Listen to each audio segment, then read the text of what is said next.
Mutton কষা তো সকলেরই প্রিয়, কিন্তু পেঁয়াজ রসুন ছাড়া কখনো মাটন কষা খেয়ে দেখেছেন? একবার শুধু ট্রাই করে দেখবেন, জাস্ট মুখে লেগে থাকবে। নমস্কার সকলকে, আজকের আমাদের রেসিপি পেঁয়াজ রসুন ছাড়া মাটন কষা।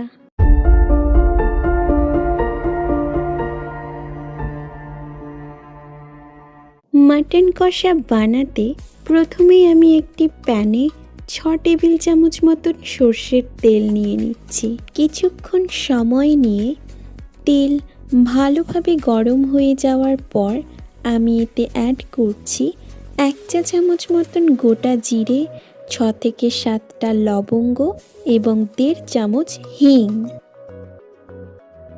হালকা করে নাড়াচাড়া করে নেবার পর দিয়ে দিচ্ছি 1 কেজি মতন মাটন। আমি এই রান্নায় মাটনের বোনলেস পিস ব্যবহার করছি।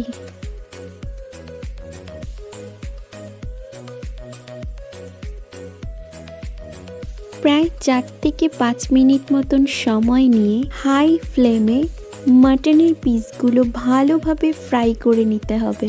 তো বন্ধুরা, কলাপাতার রেসিপিগুলি আপনাদের কেমন লাগে তা জানাতে ভুলবেন না কিন্তু।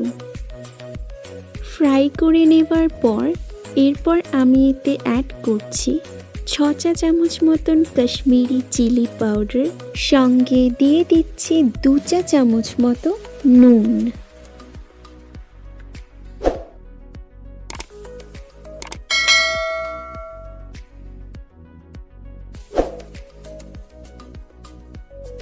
মাটনের গায়ে মশলাগুলো ভালোভাবে মিলিয়ে নেবার পর 3 থেকে 4 চা চামচ মতন দিয়ে দেব শুকনো আদা পাউডার এবং সঙ্গে দিয়ে দিচ্ছি 4 চা চামচ মতো মৌরি পাউডার। সব মশলাগুলো মাটনের সঙ্গে ভালোভাবে কষে নেব। বাই দ্য ওয়ে, লিখিত রেসিপি ডেসক্রিপশন বক্সে দেওয়া রয়েছে। কারোর যদি পরিমাণ বুঝতে সমস্যা হয় তাহলে অবশ্যই ডেসক্রিপশন বক্স চেক করে নেবেন। এরপর আমি এতে অ্যাড করছি 200 গ্রাম মতো টক দই। টক দই দিয়ে প্রায় 3 মিনিট মতন সময় নিয়ে মিডিয়াম ফ্লেমে আবারও কিছুক্ষণ কষিয়ে নেব।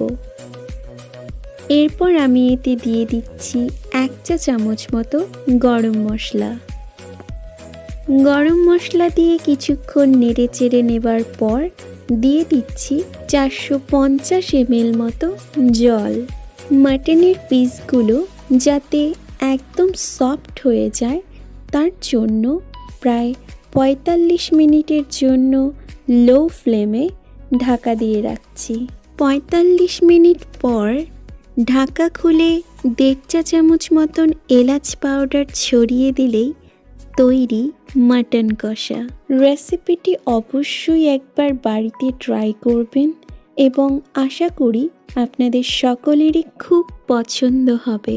ভিডিওটি ভালো লেগে থাকলে অবশ্যই একটি লাইক করে দেবেন এবং চ্যানেলে নতুন হয়ে থাকলে চ্যানেলটিকে সাবস্ক্রাইব করে দেবেন। ধন্যবাদ।